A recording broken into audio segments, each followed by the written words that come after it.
Maayong gabi kumusta man mo din ha? Karon di ang adlaw kay naay Seijin Shiki, meaning coming of age ceremony. Tanan nga mga batan-on nga ni turn 20 the past year kay gina-celebrate na sila every second Monday sa January. Diri sa naha kay gi-celebrate nila one day ahead sa Sunday karong adlaw. Mo-attend si Misha sa ceremony karon, mao nga niadto mi sa rentahan og kimono naa diri sa Kukusay Duri.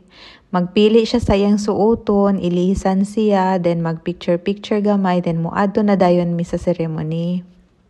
Kaning among giagian, dili ni siya ang main Kukusay Duri, bali sub-alley ni siya ning sulod mi aning mga suludlon diri dapit sa kilid nga daghan pud kaayog mga tinda.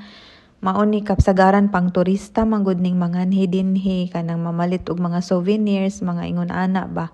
So mao ni among makita padulong mi aning na ay gamay nga agianan paingon didto sa shop nga rentahan. Naabot na mi diri na aman di ay siya sa second floor, mao na ni saka na mi kay naa sa ibabaw di ay ang shop.